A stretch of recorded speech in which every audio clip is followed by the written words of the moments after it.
God gebruik jou vandag. Baie spesiaal, hy gebruik jou. Kyk wat sê die woord van 1 Korintiërs 1 vers 27.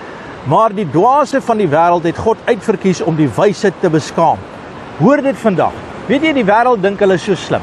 Die wêreld dink daar is ander maniere waarop hulle God kan dien, of dit nou is deur een of ander fees, of een of ander wet, of een of ander beginsel, en dan is daar die mense wat allerhande gode en gewoontes en intellek probeer volg om by God uit te kom. Hier is die antwoord, God gebruik jou. Jou lewe is die Bybel wat mense lees.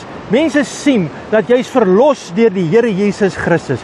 Mense sien dat jy glo in God wat vlees geword het, wat onder ons kom woon het, wat vir ons gesterf het en wat opgestaan het, en hy kom weer en hy het vir ons sy Heilige Gees gestuur. Jy dra dit uit met liefde. Mense sien dit raak in jou. Jy's die brief wat mense vandag lees, en mag jy vandag daardie brief wees wat mense sal sien en sal sê, waarlik, ek het die pad gevind, ek het die weg gevind. God gebruik jou, hy kies jou uit om die wyse mense te beskaam vandag.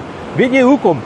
Omdat jy nie met slim praatjies kom nie, maar jy maak soos wat Paulus gesê het. Ek verkondig nie in menslike wysheid nie, maar ek verkondig Jesus Christus, die gekruisigde wat vir ons gesterf het en opgestaan het. Ek beskou al die ander dinge as niks nie. Ek beskou Jesus as alles.